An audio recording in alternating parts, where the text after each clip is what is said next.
usiwe katika mwili, katika jina la Yesu Kristo, kwa maana neno lako limezungumza wazi, wanaoongozwa na Roho wa Bwana watamuona Bwana. Ninawaombea roho zao na waombea nafsi zao zilizochoka, zilizokata tamaa. Mungu ukapate kuwahudumia kupitia neno lako, ukawavushe na ukawaponye kupitia neno lako, ukawape nguvu mpya Bwana kupitia neno lako. Baba, ninakusihi sana, ninakuomba uwepo wa Roho wako Mtakatifu ukafunike katikati yetu, tukakushuhudia Mungu ukifanya ishara na maajabu kama neno lako linavyosema, na ishara hizi zitaambatana na hao waaminio. Kwa jina lako watatoa pepo, kwa jina lako hata wakila na kunywa vitu vya kufisha havitawadhuru kabisa.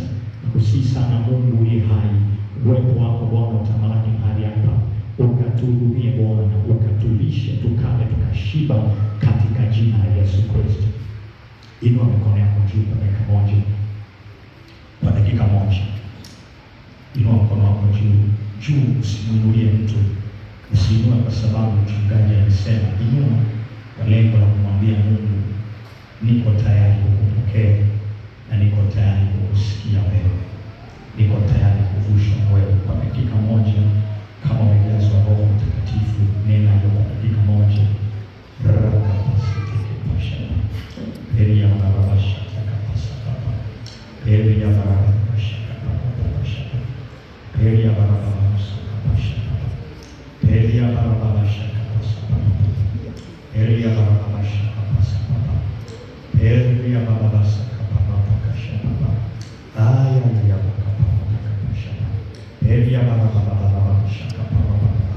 Waliojawa Roho nena kwa lugha kwa dakika moja.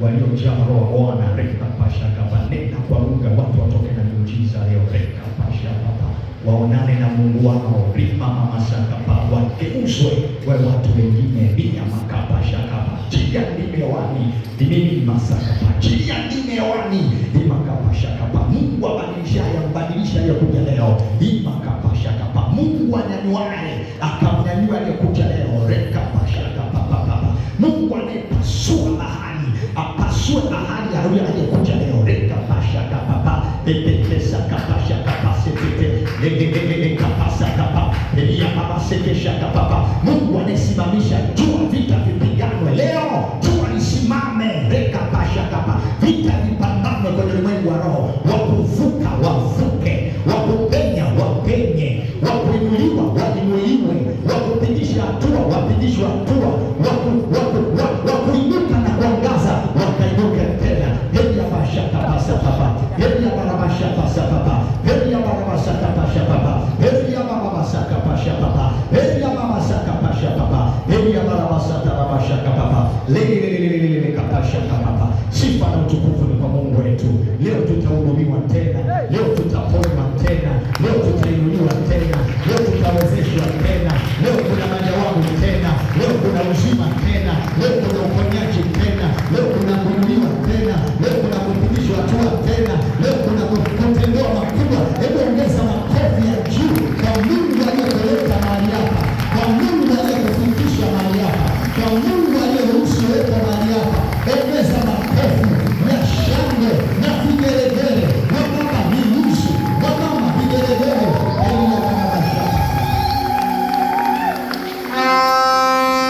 Jina la Yesu lipewe heshima. Haleluya. Hebu msalimie mwenzako, mwambie umekuja mahali sahihi. Mwambie mahali hapa Mungu anapatikana. Basi ninaomba tukane mahali hapa.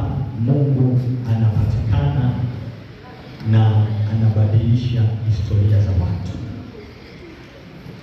Bwana Yesu apewe sifa.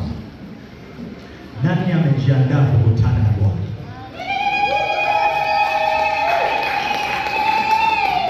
Nani amejiandaa kukutana na Bwana? Ni wachache, labda niambie upande huu, niulize na pande nyingi. Nani mtakaonishawishi nitaegemea kwenye upande mmoja, ila lengo langu ni segamea upande mmoja. Nani amejiandaa kukutana na Bwana? Nadhani hapa kati wamekuwa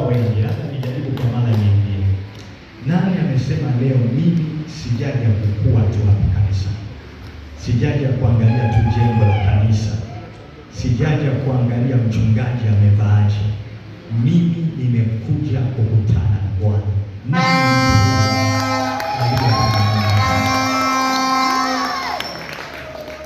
Bwana Yesu apewe sifa.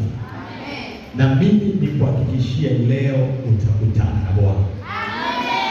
Nikupe uhakika wa kweli. Nyumba hii ukiingia katika roho na kweli, ukiwa rohoni, ukizama rohoni, ziko shuka nyingi hapa. Ukizama rohoni unakutana na Bwana. Hebu sema amen. Hebu sema amen. Sasa hatua mojawapo ya kukutana na Bwana ni kuzima za duniani, ni kuwasha ya mbinguni. Sasa tukiwa sisi tumewasha ya mbinguni, wewe bado unachati na bado unaangalia huyu amevaaje, amekaaje. Ndugu yangu, ibada hii ya leo nikupe pole, hautafika popote. Ila najaribu kuyaongea haya kama utangulizi, kila mmoja ukae mkao wa kukutana na Bwana. Ukae mkao wa kuhudumiwa na Bwana. Ukae mkao wa kusaidiwa na Bwana. Na Bwana atakusaidia leo. Narudia tena, na Bwana atakusaidia leo. Na Bwana atakufungua leo. Na Bwana atayabadilisha maisha yako leo. Na Bwana ataibadilisha historia ya maisha yako leo. Na Bwana atakugeuza, utakuwa mtu mwingine leo. Na leo kuna watu watatoka na kicheko. Na leo kuna watu watatoka na taarifa njema. Na leo kuna watu watatoka na miujiza yao. Nasema sio kesho, ni leo utatoka na muujiza wako.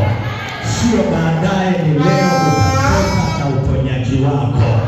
Sio leo, sio kesho, ni leo. Mwambie mwenzako ni leo. Rudia tena, mwambie ni leo. Hivi nani anasema leo ni ya kwangu, leo ni ya kwangu? Kuna lugha ya mjini ukisikia hii unajua mtu amedhamiria. Ukisikia mjini anasema afe kipa, afe beki. Jua huyo mtu amefikia kwenye hali ya kuto kurudi nyuma. Yeye anataka jambo lake linyooke na lipige hatua. Hata sisi leo kuzumu ilie ama icheke, kutoka nitatoka. Hebu sema amen. Sasa tuna ujumbe mzuri ambao ningependa usikilize ukiwa rohoni, kwa sababu unalenga kuyafungua maisha ya watu. Amina. Nyumba hii inafungua kila eneo. Nyumba hii viwete wanatembea. Hatuna mashaka kwenye jambo hili. Na hata kama uko hapa leo utatembea. Nyumba hii matasa wanazaa. Hata kama hauzai utazaa. Nyumba hii ishara nyingi tu, muda utoshi. Lakini kuna eneo ambalo nyumba hii tumeamua kutia mkazo. Hebu sema kutia mkazo. Kutia mkazo. Wacha nipende watu wanaongea na mimi. Hebu sema kutia mkazo. Rudia tena, kutia mkazo. Sasa nyumba hii tumeanzisha operation ya mkazo kuhakikisha watu wa Mungu wanakuwa na hela.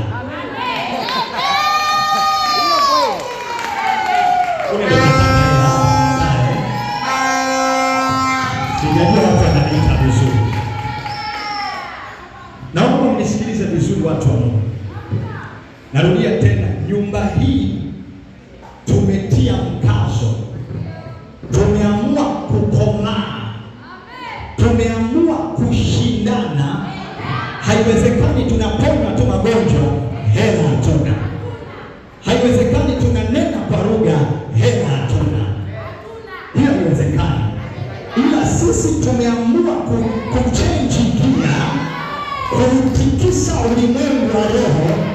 Ndani ya miezi inayokuja watatoka vizuri, watatoka na fedha katika jina la Yesu. Hivi kuna mtu anaanza kunisikiliza vizuri? Kuna mtu anaanza kunisikiliza vizuri? Ndio ukimweza kwamba una hela. Kama mnyamaza, mwambie tena una hela.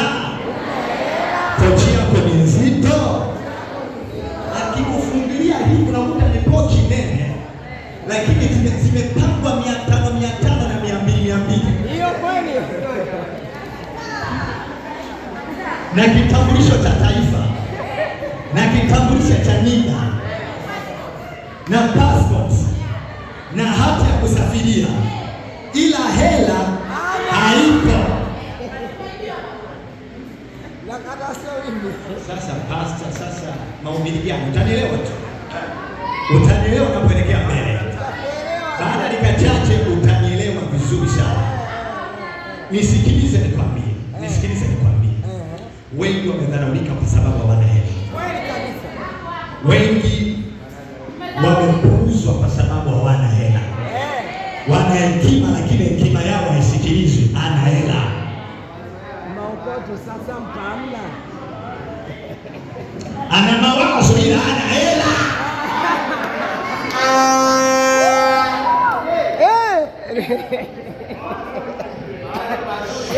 Sasa nifanya nielewe, atanielewa tu. Hata hospitali ili utibiwe vizuri lazima wewe na nini? Na hela. Atanielewa, sasa unielewa. Lazima unielewe. Hata mke akusikilize vizuri ndani ya nyumba, lazima wewe na nini? Na hela. Kwenye vikao vya familia. Naomba nikazie tena. Wababa mpo? Waseme hata amina. Hebu sema amen. Hebu sema amen. Hebu sema amen. Atakayenisikiliza vizuri, Biblia inasema fedha na dhahabu ni mali ya Bwana. Yule mwenye mali ya fedha leo hata niacha patupu. Leo nitatoka na fedha kwa jina la Yesu. Hebu ndio kama sasa baraka niende taratibu, mshike mwenzako mkwake, una hela?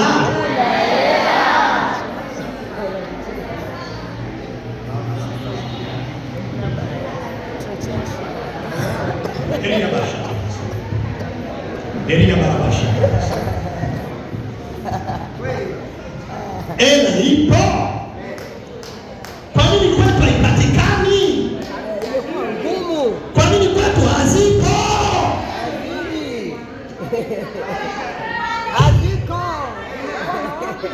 Zimekwama wapi?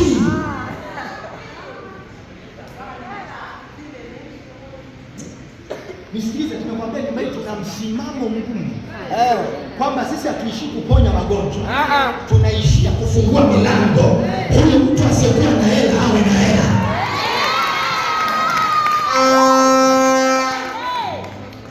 Nani ananiahidi atanisikiliza hatua kwa hatua?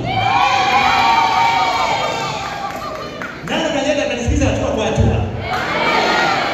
Hata kuvaa nguo nzuri. Wengi tulitamani tuvae nguo nzuri, lakini tumeshindwa kuvaa nguo nzuri kwa sababu hela haipo.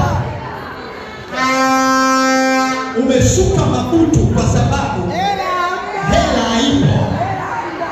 Umenyoa kwa sababu hela haipo.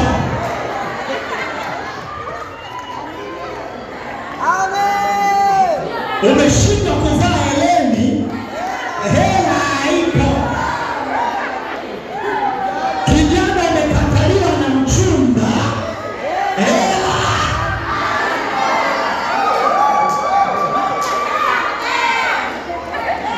Amina, hapo mwenye mchumba kataliwa hapo. Umeshindwa kujenga kwa sababu hela haipo. Ziko wapi zimekwama? Ndio anasema kama mimi. Amen. Ndugu zangu, huko mchoko hawataki na kapala mama huko hawataka hivi. Hivi. Sazamba. Maokoto. Leo tutaukikisa ulimwengu wa roho. Nyumba ya Mungu itarudi fedha mkono. Hebu kila mmoja muangalie mwenzako, msikani. Natumia lugha kwa msikani. Hebu msikani. Amwambie ndugu yangu hela. Msikani kwa dakika chache. Hela. Hebu sema amen. Kuna watu hapa wanaugua mimi nakwambia tu kweli. Hana vidonda vya tumbo, vinasababisha vidonda vya tumbo. Hana hela ya kununua chakula. Hapo. Kwa sababu hata nikimwombea huyu sawa atapona. Ila hela haipo. Atakula nini? Atatoa nini? Usiwaone watu wanatembea wamepinda hivi. Pesa imebadilisha mpaka mwendo. Jamani, niongeleni siongeleni jambo. Amina baba, sema siongeleni. Ajaribu kupima hapa nibadilisha ujumbe na sisi angalia pande huko. Niongelea msongeleni. Hata harusi yako unahitaji nini? Hata makeup ni nini? Sasa unisikilize. Nani ananienda atanisikiliza? Amen. Tutazitimua kule pesa zilipo zitakuja kwa nyumba ya Bwana.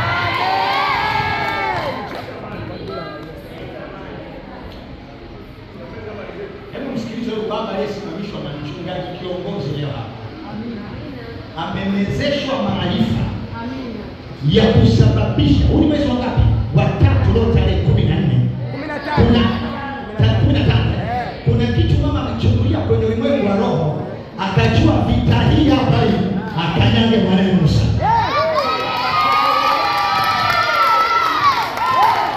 Kwa hiyo wewe ambao ulikuwa unataka mama asimame, uwe na amani. Mama amenikabidhi mikoba yote.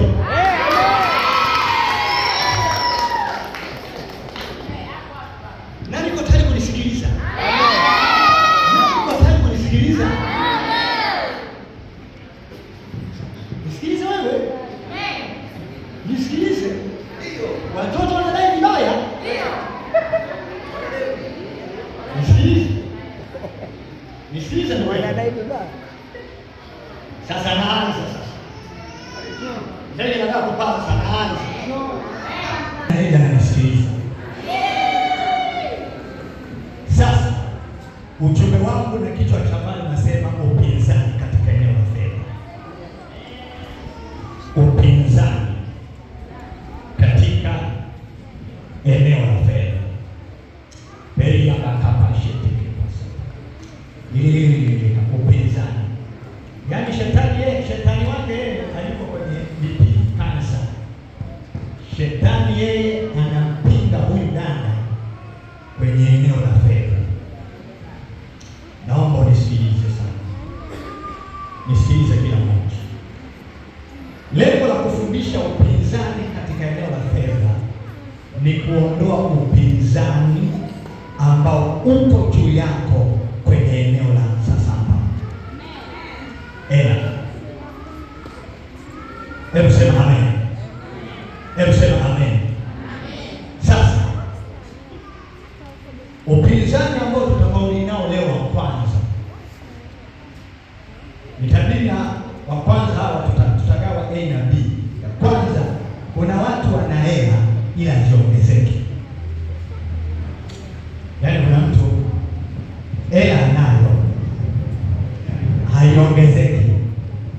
Yaani nikiwa na maana kwamba pesa yake aliyopangiwa kuwa nayo ni 2,000 kizidi 3,000, yaani iongezeke hapo. Sasa kwa maisha leo 3,000 sio hela. Wewe baba nisikilize. Yaani una pesa unapata ila pesa yako haiongezeki na haikizi mahitaji. Huyo wa kwanza. Wa pili, yeye ndio hana hata sadaka hana na anatamani kutoa. Na leo wazee anajiuliza, juzi wameenda mbele, mimi sijaenda, wacha nirudi nyumbani. Yeye hana kabisa. Sasa hebu tuyaone maneno ya Mungu, na leo Mungu ataufungua uchumi wako kwa jina la Yesu. Jambo la kwanza,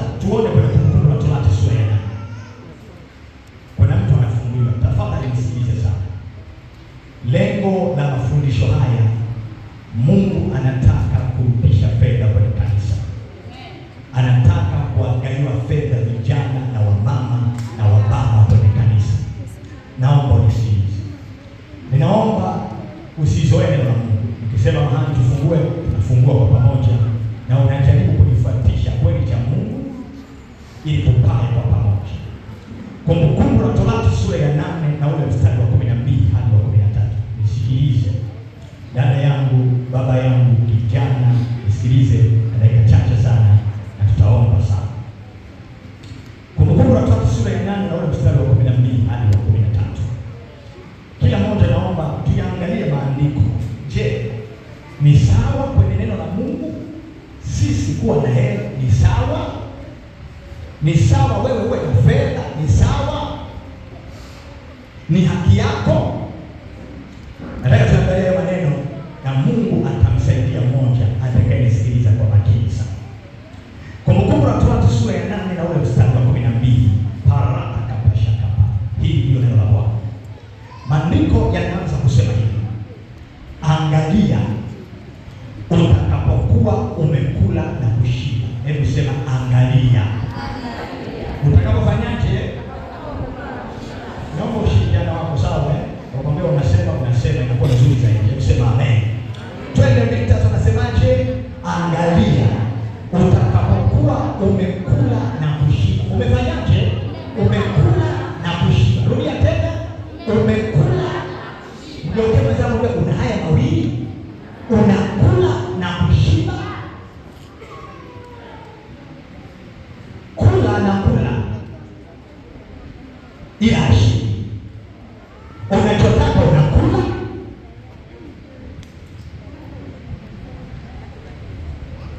yaani wewe unachokula ni kile unachopangiwa.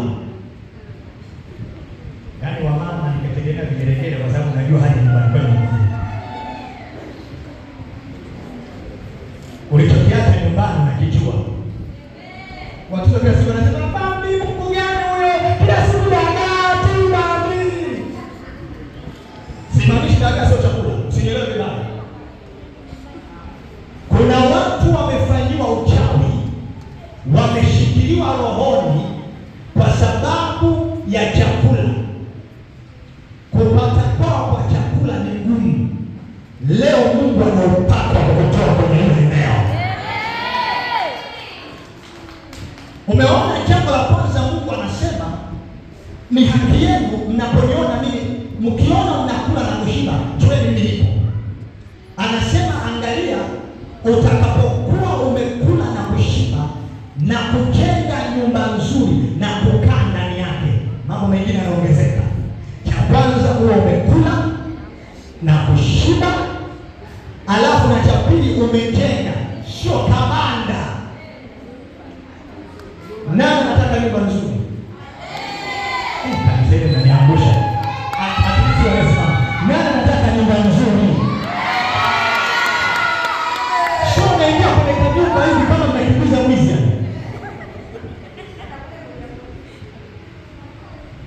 Ndugu zangu, levo ya kujua wewe na Mungu, tunakuangalia makazi yako unakaa wapi.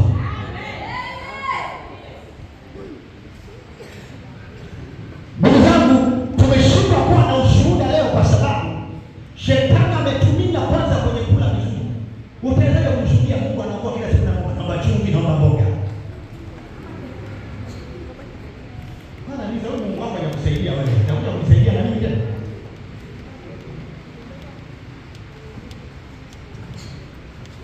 Bwana Yesu asifiwe.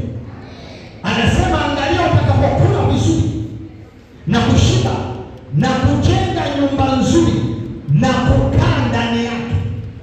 Ndugu yangu, leo kuja leo naona kwenye ulimwengu wa roho kuna neema Mungu ataiachilia juu yako ya kujenga nyumba nzuri na kukaa ndani yake. Unaelewa hapo? Sio hivyo. Kuna neema Mungu ataiachilia leo. Wamekunyanyasa kwenye nyumba zao, wamekubeza kwenye nyumba zao, wamekutukana kwenye nyumba zao, ila Mungu kuna jambo anakwenda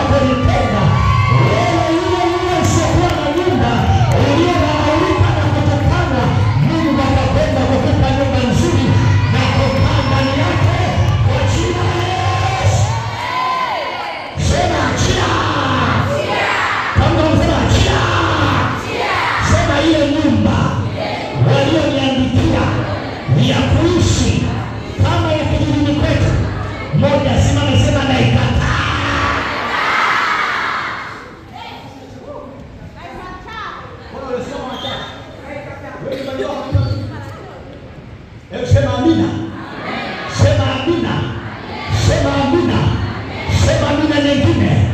Ninamtaka dada na kijana na baba mmoja, Mungu aachilie neema juu yako ya kujenga nyumba nzuri. Alafu hausiangalia unakaa ndani yake. Kuna watu wanajenga lakini hawakai ndani yake. Umepambana na ujenzi, umesimamia mafundi wewe. Pambana, piga na tiles. Weka na AC. Watu wanasema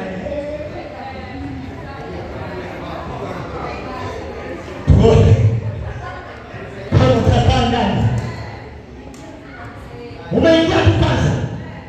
Na hiyo kwanza umeingia umesema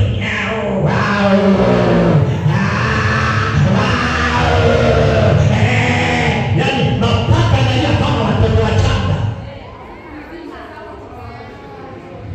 Hawajakusaidia kwenye ujenzi.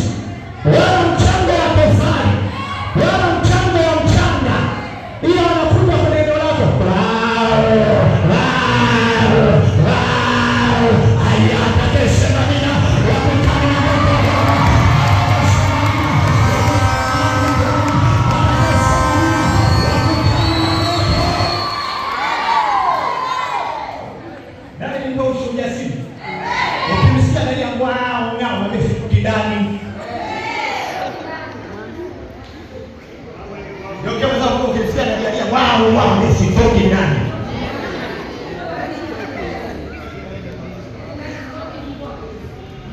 Hebu sema amina. Hebu sema amina. Ndugu zangu, kuna watu wamelengwa kwenye nyumba zao. Yesu ananiambia kuna moto anaopeleka nyumbani. Kama kuna zindiko linapigwa, kama kuna tambiko linapigwa, kama kuna magao na kujika, kama kuna mikataba inaharibika, anasema amina. Bila uchawi na ushirikina ulio kwenye nyumba ile, ninaondoa leo kwa jina la Yesu. Ninasambaratisha leo kwa jina la Yesu. Na anasema amina. Hautakuwa mgonjwa kwenye ile nyumba. Hautaharibika kwenye ile nyumba. Hautazaa mapoza kwenye ile nyumba. Hautaishia njiani kwenye ile nyumba. Niko hapa anasema amina. Nguvu za Bwana zitembee kwenye ile nyumba. Nguvu za Bwana zitembee kwenye ile nyumba. Jamani, waone wachache wanasema amina. Ninaagiza giza kwenye nyumba yako.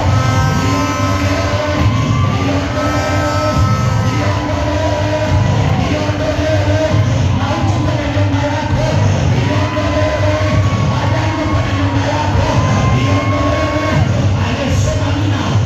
Yesu anaingia kwenye nyumba yako. Amina. Nikuwa chache nasema tena, Yesu anaingia kwenye nyumba yako leo. Nani anatacheka?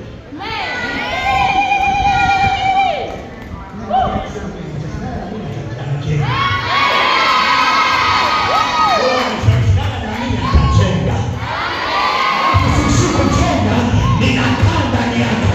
Kama ambavyo mafuta yanaendelea kanisani, ujenzi unaendelea, na mimi najikoreti na ule mpaka mwaka huu ninajenga kwa jina la Yesu. Na mimi nitenda kwa hiyo watatu mwambie najenga mwaka huu. Sasa utaona wengine wanasikia wanasikia kwenye kitu. Hebu kama kwa hiyo watatu mwambie najenga mwaka huu. Hiyo hiyo. Nenda kwa hiyo. Kinyanyua mwaka huu ninajenga.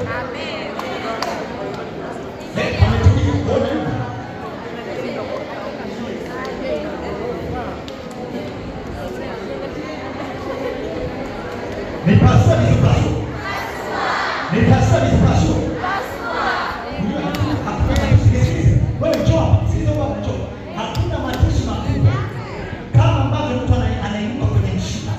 Sikuombei mauti. Yaani mtu anainuka kwenye msiba anasema mimi kaburi lake nitajengea. Wakati nilipokuwa hai alikuwa na uwezo wa kukuchengea, ila hana uwezo wa kukuchengea. Ila kwenye msiba anasema nasi mimi najitolea kujenga kaburi. Mwenye hasira asimame sema ninaikataa hiyo roho kwa jina la Yesu. Kumbe ni hasira kweli.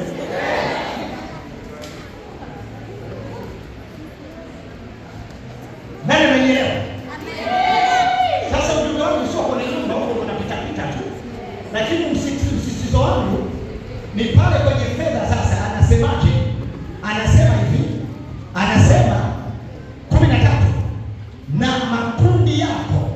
ya ng'ombe na kondoo yataongezeka. Ng'ombe na kondoo wataongezeka. Sasa pointi yangu, kila mtu anisikilize hapo. Anasema tena na fedha yako. Ni kazi yako. Acha nimeze hapo. Na fedha yako. Anayesema haya ni Jehova. Anawaambia wana wa Israeli, sitaishia kuwapa chakula na kushiba na kujenga nyumba nzuri na kukaa ndani yake. Mungu alielewa. Unaweza ukajenga nyumba nzuri hapo isikakata. Mungu anasema na fedha yako nitaiongeza. Leo naiachilia baraka. Bwana iongeze fedha yako. Bwana iongeze fedha yako. Bwana iongeze fedha yako. Bwana amesema amina. Leo Bwana iongeze fedha yako. Leo Bwana anaiongeza. Yule mama amesema amina. Fedha inaongezeka. Fedha inaongezeka. Ananipiga anasema ongezeka. Naomba kwenye tendo la imani, kama kuna baba hiyo angalia mfukoni wako. Angalia mfukoni wako. Na kama kuna mama angalia kwenye pochi yako. Hebu niambie wewe, pochi inaongezeka pesa?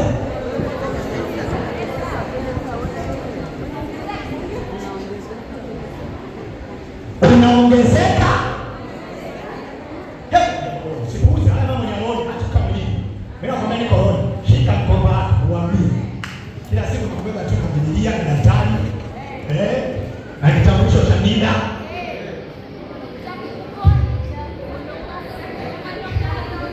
Hebu angalia vizuri. Hebu acha kwa mtakatifu. Hebu angalia vizuri. Hebu niambie unaongezeka?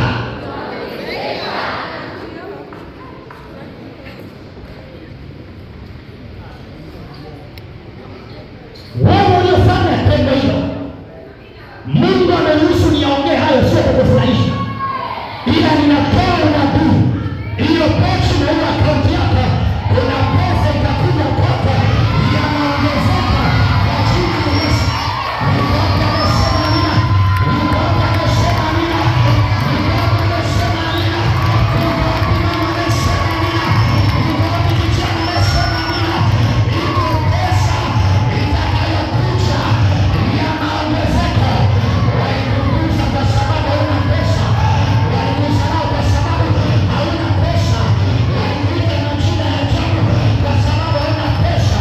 Ila Bwana ananiambia ameamuru fedha kutokea mashariki, kutokea magharibi, kutokea kaskazini, kutokea mashariki, kutokea angani, kutokea magharibi, kutokea nchi kavu. Wenye imani wasimame, sema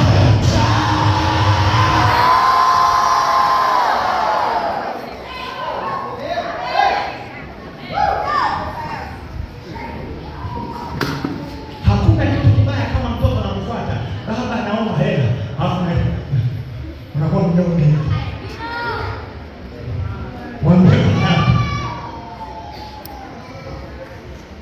pesa ipo. Kuna mtu amnyelewe. Kwa nini Mungu anasema pesa iongezeke? Hebu nikupe nondo moja. Kitabu cha Mhubiri 7:12. Kwa nini Mungu anasema pesa iongezeke? Wafanyabiashara au kwa hicho. Kwa nini Mungu anasema pesa na iongeze? Kwa nini? Kitabu cha Mhubiri sura 7. Na dakika chache. Tuongea kifupi. Nitazama kuliko. Nisikilize. Pesa ikakuja. Na ninavyoongea inaanza kukimbia. Atakayesema mimi nakuwa na mamishia mzunguko wa pesa. Hapa wewe mshika wangu. Na mamishia mzunguko wa pesa. Wewe biashara yako. Wewe familia yako.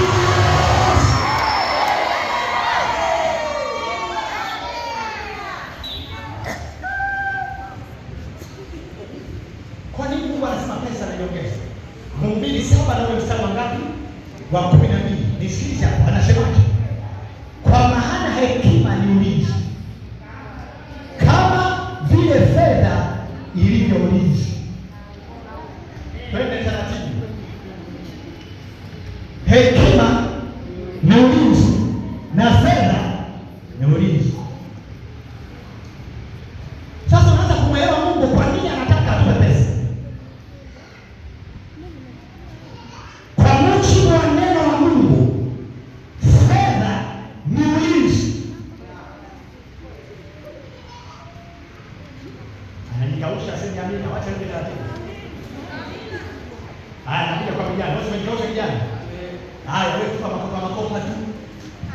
kwa message tu na message unamchatisha wewe, anakugonga anasema mawili matatu, akija mwenye hela anasema na mwenye miamala anafanyaje? Simamishi hapa kiburi wa binti waombe hela, ila anachojaribu kusema pesa ni ulinzi.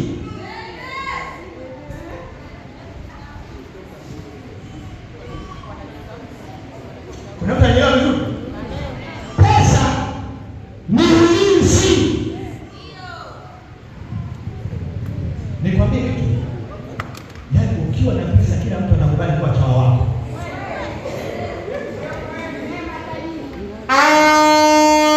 Naogopa kweli jamani, ukiwa na pesa kila mtu atakubali. Hata kwenye siasa mpeni anajua kabisa wewe kubadilisha maji kwa maziwa, yanabadilika maziwa, yana nampamba na mlinda umepoa tayari, umepoa kwa sababu ya pesa.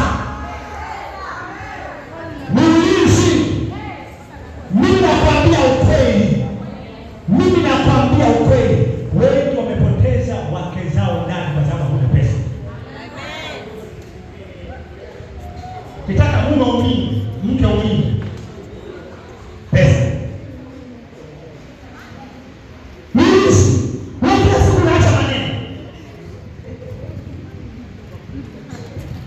Anakuja kibaka, Joshua kibaka waenzi.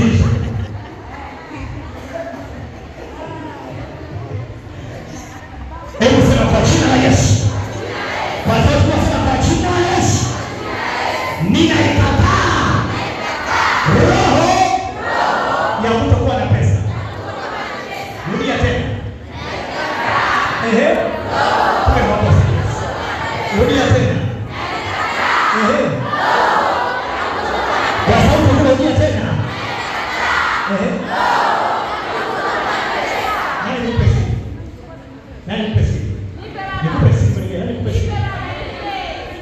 Nikupe sifa.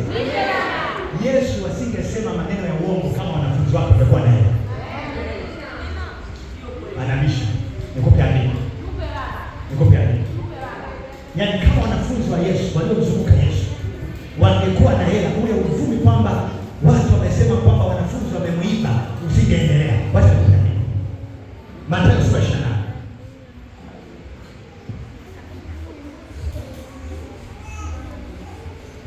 Mathayo 28. Pesa ni ulinzi wewe. Nakupa siri. Mathayo 28 mstari wa 11. Nakupa mfano iliyokuwa wazi. Tutapiga leo. Mathayo 28 mstari wa 11 hadi wa 15. Anasemaje? Nao wale walipokuwa wakienda, tazama baadhi ya askari waliingia mjini, wakawapasha watu wakuu wa makuhani habari za mambo yote aliyoyatenda. Hawa ni wale waliotokewa na yule malaika, walikuwa wanalinda kaburi. Malaika ametokea, kabilisha jua, Yesu amesepa, amefufuka. Ona jambo linatokea hapa sasa. Wanawapasha wakuu wa makuhani habari za mambo yote yaliyotendeka. 12 wakakusanyika pamoja na wazee, wakafanya shauri, wakawapa askari fedha nyingi.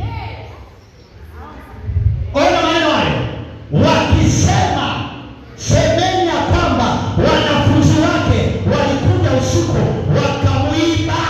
Waongo. Kumbe mtu akitaka kupindisha ukweli nani amefungua simu?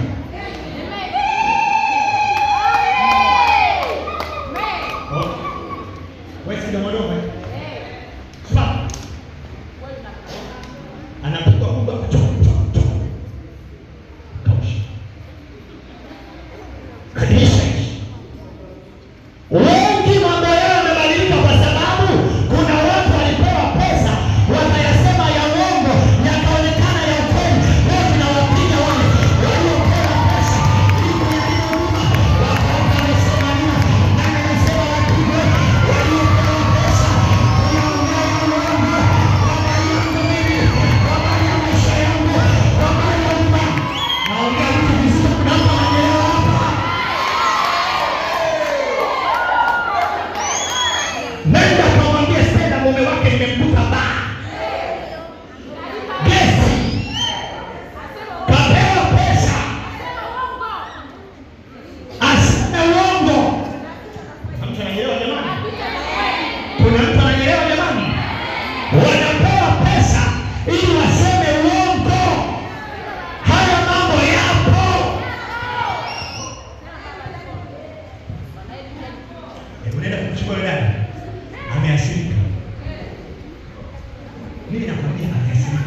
watu wanapewa pesa. Unaona ile kanisa, na watu wa roho wameshashuhudia kanisa nenda wapi, wanapewa watu pesa kwamba nendeni kwa ile kanisa, nifanyeni washirika.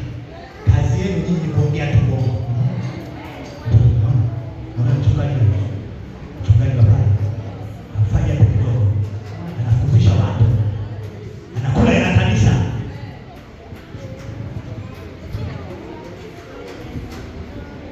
Baba fanya pesa hapo. Bwana nikausha mpo.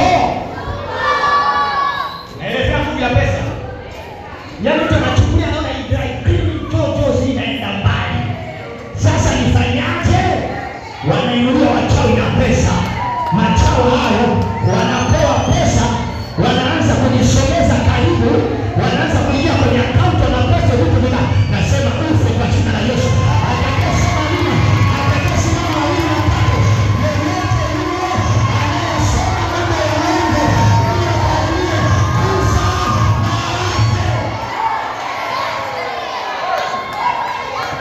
narudia, sijabahatisha. Narudia tena, sijabahatisha. Kuna watu wamepewa pesa wayaseme ya uongo ili wakaribia muujiza wako. Unajua gharama ni upepo. Unajua wazee wasema usione vya vimeundwa. Unajua gharama ni fungu. Unajua gharama kukesha makanisani.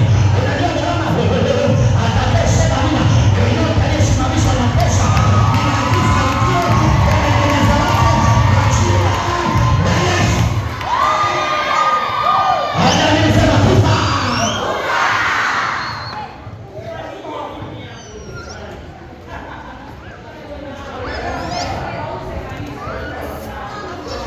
Kuna mtu anaelewa vizuri. Kuna mtu anaelewa vizuri. Haya mambo yapo. Hawa maaskari wanapewa fedha. Unashangaa utauza utokee. Pesa. Mimi nakwambia kweli, wateja hawana kitabu. Kuna mtu kamesimama kwenye kona tu. Kananda. Huyo mchana. Umeniona? Tuko pamoja? Msimwamini mama. Pale chini ya ofisi yake kuna kiburi. Mimi ndio protocol. Ninaendeki pale kanisani kila siku. Kwanza unaona ofisi kwa gharama inaanza sofa yake tu. Unaingia ndani bila na sadaka laki moja kama kweli.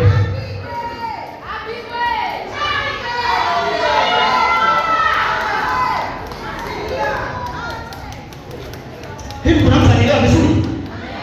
Haya mambo yapo.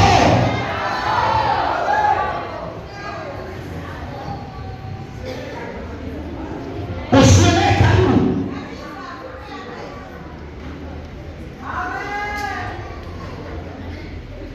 Nipasue. Nipasue. Kama shemeji yako, baba mdogo, shemeji, baba mkwe, dada, mjomba, kama ameinuliwa na pesa, ninaagiza mauti mpate kwa jina.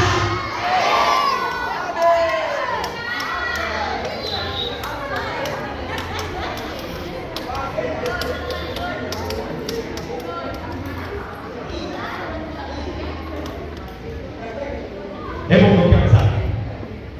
Mwambie huyo sio kumwamini sana. Akipewa fedha anaongea ya uongo ya ukweli.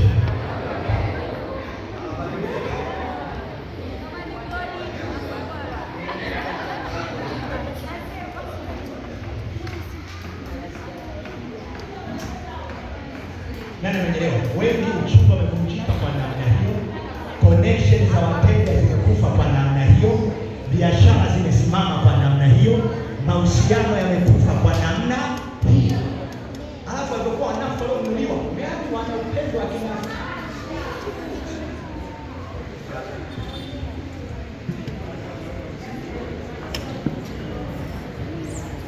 Nani anasema ngine? Yaani mwenye pesa akimtaka mama wako anamchukua kama ana Yesu.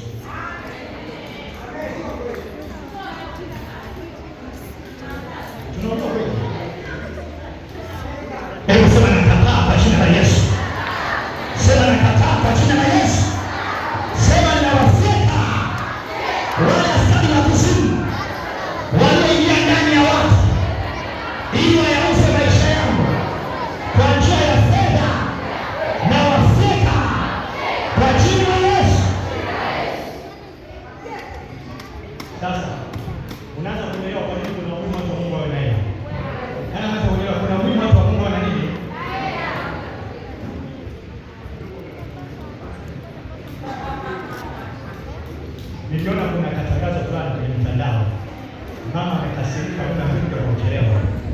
mmea ongei. Anachukua kikombe moja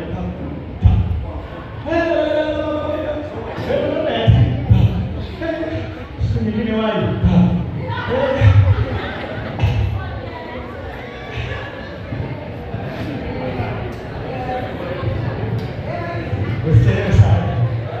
siku nyingine wali.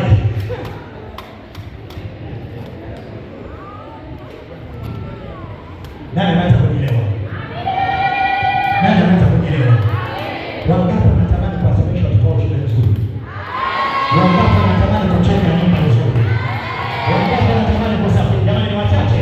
Wangapi wanatamani kuwa na biashara kubwa? Wangapi wanatamani kuwa na mtaji mkubwa? Wangapi wanatamani kuwa na maendeleo? Anasema amina kwa kuinuka juu. Mungu akupe hela.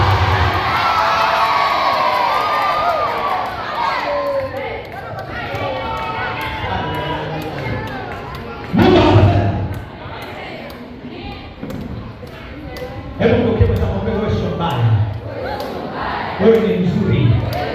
Ila hela tu.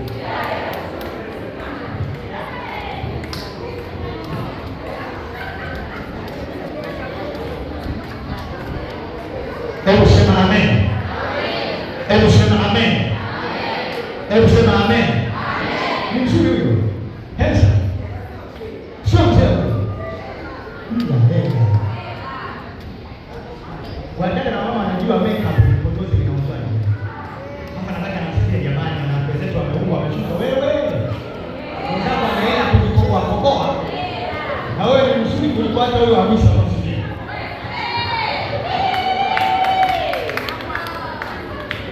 Hela hiyo. Hebu sema amen. Sasa nikupe andiko lingine na kutupeleka kwenye maombi. Nani amenelewa vizuri? Nani amenelewa vizuri? Nafahamu kabisa huyo. Kuna mmoja wake nimesoma naye huyo. Namuelewa kabisa huyo. Hapo anachukua picha yako ya mtoto uliyopiga huko mwezi hivi. Anaipost kwa kuaminisha. Nikwambie kitu. Pesa ni ulinzi. Pesa ni nini? Ulinzi. Sasa nikupe andiko sasa ambalo litakupa asili ya kuomba leo. Hebu sema amen. Nani kwa tayari kunisikiliza? Nani kwa tayari kunisikiliza? Hagai sura ya kwanza mstari wa 6. Tutaingia kwa wazi. Tutoa maandiko mawili ya tutaona. Tutakuwa na fedha. Wafanyabiashara mlipokuwa fedha pamoja kwako.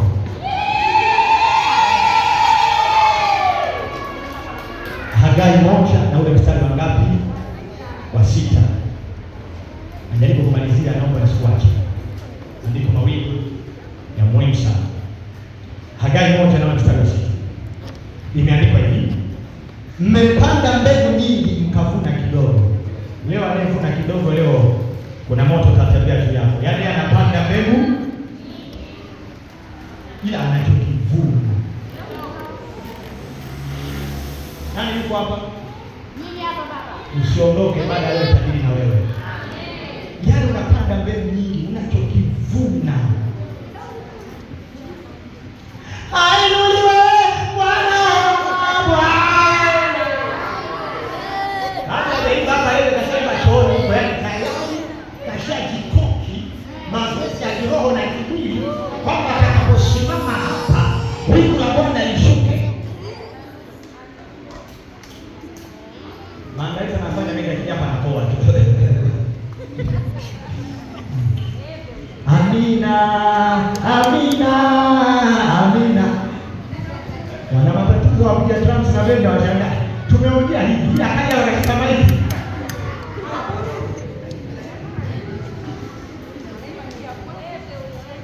Kile. Ndio kama sababu umepanda mbegu nyingi. Umevuna kidogo. Bwana Yesu asifiwe. Hebu ona, anasema mnakula lakini hamshibi. Wanakula lakini shida. Na wewe tutatatua tatizo lako leo.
Na wewe tutakusaidia hapa. Uko msaada siku ya leo kwa wasioshiba. Na wewe unasema kwa sababu kazi yako hapo.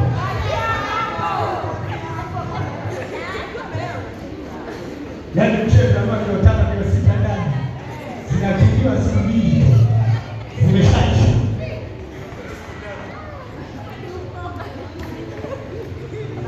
Mimi nakumbuka nadhani ilikuwa ni roho, nakumbuka wakati niko mtoto kwa mama. Kwa chini jamani. Ndio napakulia nakula. Kile ulikuwa na mama kwa ndani wewe. Nitawe na mboga ndani kama marage wewe mseme kwa sababu sasa ndio kile wewe mpigie kwa kofi mama sasa akiruka hivi ule mseto ule bwana akiweka pale basi ndio yangu vipi Musa akatuma bwana wenda kama sijawa pasta kenda pale ndio yangu sema ni wako kwa mzee wewe na kachukua pale ndio tena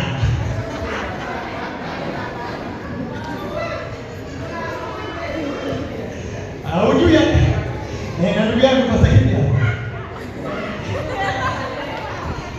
anakula mzee mtakatifu sasa unakula kama zamani kwa kueleza mtakatifu sasa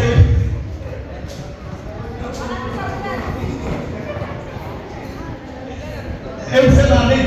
Yaani mtoto umempa mpaka ukopa na gari na utani mama utani akashudi leo naomba watu wasiondoke nitawapa sadaka nitawaombea kuna dawa nyingine za minyoo za kiroho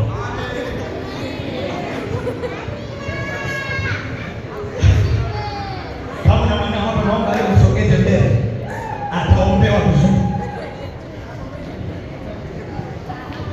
akashudi kabisa na kusaidia walimu wa watoto mbele kusaidia ndio kwa unashibaga naona wengine watu wazima kabisa wanashibaga unashibaga hapo ndio tena sasa pasta na kuchapa kwenye kula nafundisha kwa habari ya pesa. Okay? Sasa pointi yangu ni hapa. Hawa wanakula washi. Wanakunywa lakini hawakujaza vinywaji. Mnajivuka nguo lakini hapana aonaye moto. Na yeye apate mshahara, anapata mshahara ili kutia katika mfuko uliotoboka toboka. Umeelewa sasa? Hebu sema mfuko uliotoboka toboka. Hebu mwangalie sasa kama mfuko wako uko hali au umetoboka toboka. Sasa kuna wengine mifuko yao imetoboka rohoni.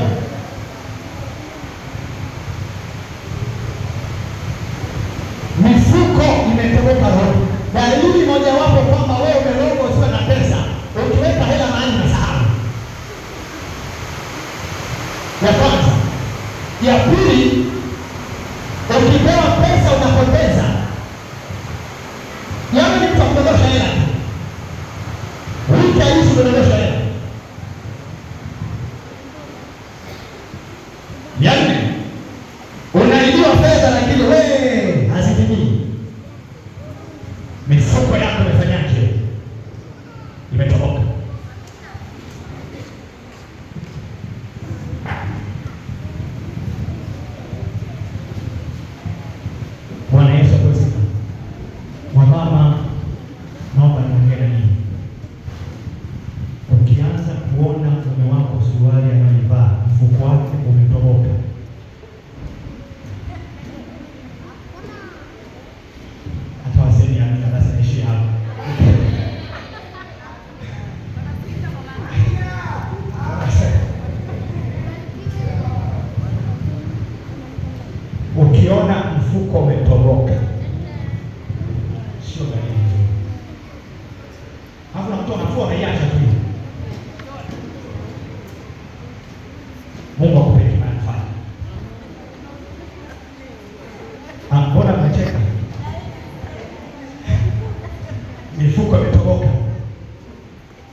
imefanyaje?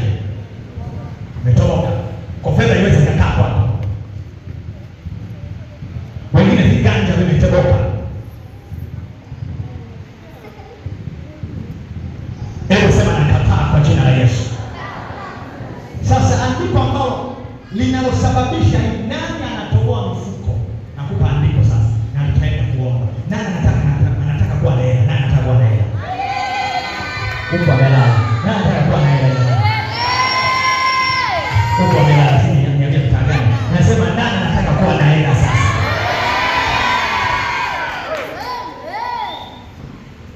Dada. Dada. Mama hela. Hebu sema amen. Sasa nakupa andiko. Hii hali ya mifuko kutoboka, pesa ikai na ikiwa sitimizi, biashara zina bounce.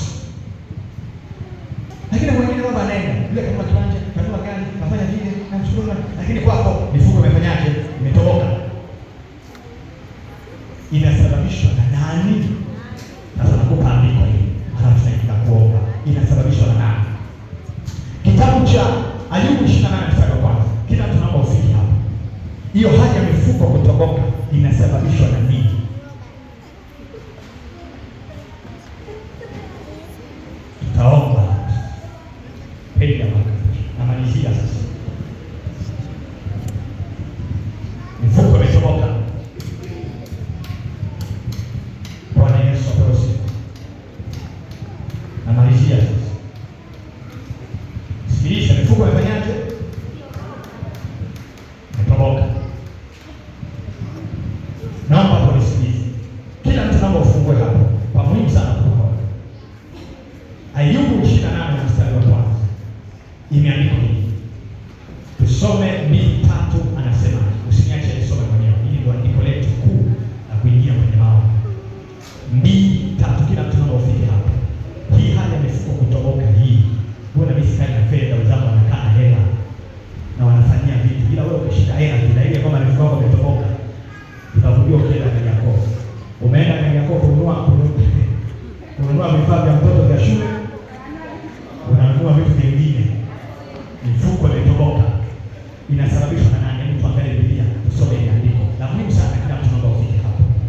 2:3 kila mtu afike hapo. Tusome anasemaje?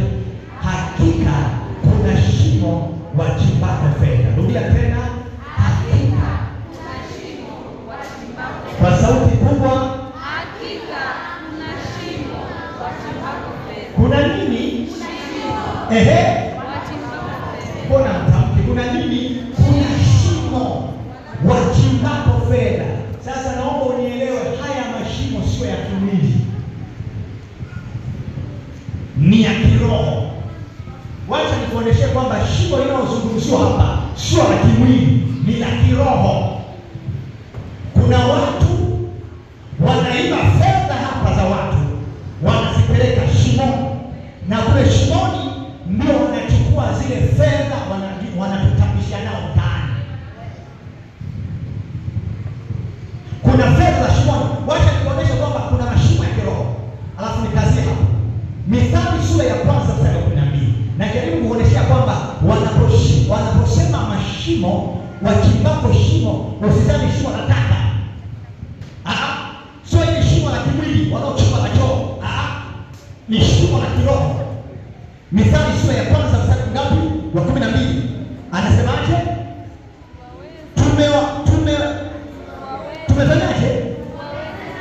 Tumefanyaje? Tumemeza hai kama kuzimu, na wazima kama washukao shimoni. Umeona sasa kwamba kule ambapo shimo wanachimba, wanachukua fedha kule shimoni, kumbe kuna watu wanapelekwa kule. Inawezekana kwenye ibada leo kuna dada umepelekwa kule. Wewe una mikono ya fedha wameibeba, wamepeleka shimoni. Una miguu ya fedha wameibeba, wamepeleka shimoni. Una kibali cha fedha wamekibeba, wamepeleka shimoni. Neno la Mungu linasema Suleiman, Mungu anafungua macho kwamba kuna watu wanashuka kuzimu wakiwa hai. Alafu kuzimu ni nini? Ni shimo. mwambie fedha yako iko shimoni. Rudia tena, rudia tena, rudia tena. Petro wa pili sura ya 2 na ule mstari wa 4. Namalizia. Nani anataka leo tushike shimoni tukachukue fedha? Petro wa pili sura ya 2 na ule mstari wa ngapi? Wa 4. Tusome hapo, anasemaje? Kwa maana ikiwa Mungu hakuachilia malaika waliokosa, bali aliwatupa shimoni, akawatia katika vifungo vya giza, walindwe hata ije hukumu. Petro wa pili sura ya 2 mstari wa 4. Unaona kule shimoni kuna malaika wa giza. Wewe unapambana uwe na fedha, kumbe fedha ya kununulia kiwanja iko shimoni. Fedha ya kuolea iko shimoni. Fedha ya mtaji iko shimoni.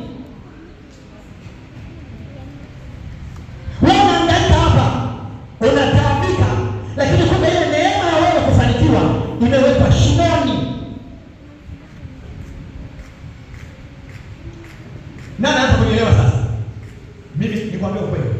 Kuna watu tunaona wana hela, kumbe wana hela za shimoni.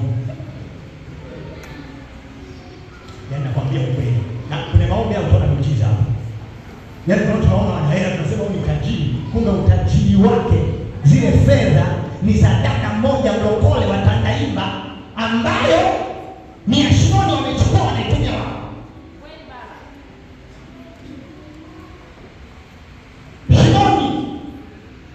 Andiko la mwisho, Ufunuo 12 mstari wa 7. Andiko la mwisho kabisa, Ufunuo 9 mstari wa 1. Ufunuo 9 mstari wa 1. Tutakwenda kuomba sasa. Tutayapiga mashimo ya Tanzania yanayozuia kanisa lisiwe na fedha. Unanielewa? Kuna mashimo. Ni sauli yako tu uingize fedha, lakini kuna wengine wanaingiza fedha. Ufunuo Yohana sura ya 9 mstari wa 1 anasema hivi, malaika wa 5 akapiga baragumu, nikaona nyota iliyotoka mbinguni imeanguka juu ya nchi, naye akapewa funguo wa shimo la kuzimu. Unaona ile shimo wanapochimba fedha linaitwa shimo la kuzimu.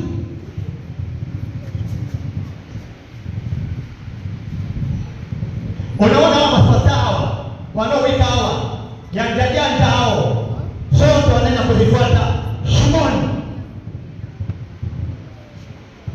Na hata Mbagala ipo, na hata Kijiji ipo, na hata Mbagala ipo. Kuna mashimo kabisa ambayo hayo usiku tunapokuwa tunalala, kuna viumbe vinatoka kule shimoni, malaika wa giza wanatembea usiku. Sasa wakija kwako ukuta umelala unaomba, wanaiba ile neema ya fedha, wanaipeleka wapi? Shimoni. Kwa wale watu wa dunia hii ambao hawana kibali, hawana nafasi, hawana sauti za uimbaji, hawana nyota ya fedha, hawana vibali, wanawaendea hawa wa shimoni. Nasema hivi, leo tutawapiga, wataachilia mkono wetu wote kwa jina la Yesu. Hebu sema nawapiga kwa jina la Yesu. Tena mnisikiza vizuri sasa. Ndio ukiwa sasa kwa pesa yako ya ujenzi iko shimoni. Ona hata sema mwambie pesa yako ya kukufanikisha iko shimoni. Pesa yako ya harusi iko shimoni. Pesa yako ya biashara iko shimoni. Pesa yako ya kwenda Dubai iko shimoni. Pesa yako ya biashara iko shimoni. Pesa yako iko shimoni. Nani anapenda Pastor Musa twende mchana wale? Twende tukazifuate. Nani ananiunga mkono? Wachache sana. Nani ananiunga mkono na Pastor Musa? Hebu twende kule shimoni. Tunaendaga kwa habari ya kuchukua tu nyota leo, twende tuchukue na fedha pia. Tuchukue na fedha pia. Nani anasema Pastor Musa, mimi nimeshaolewa tayari, nataka twende shimoni. Twende tusiende? Wanaosema ni wao, twende tusiende.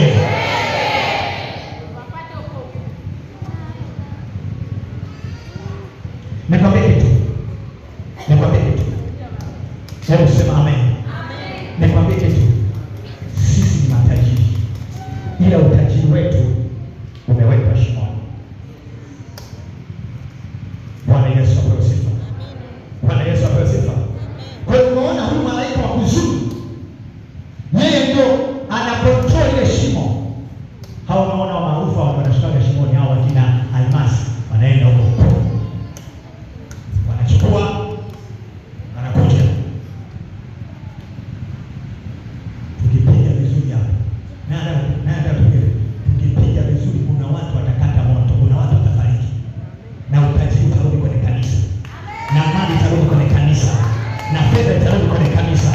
Sema njoo.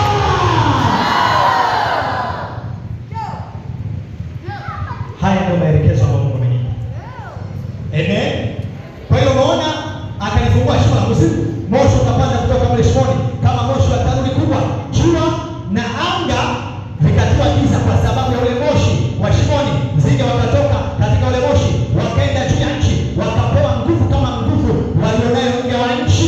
11, na juu yao wanaye mfalme, naye ni malaika wa kuzimu. Kumbe yule malaika, ile shimo lina malaika wake, anaitwa malaika wa kuzimu. Kwa jina lake anaitwa Hebrania Abaddon, na kwa Kiunani anaitwa Apollyon. Ayubu anasema 28:1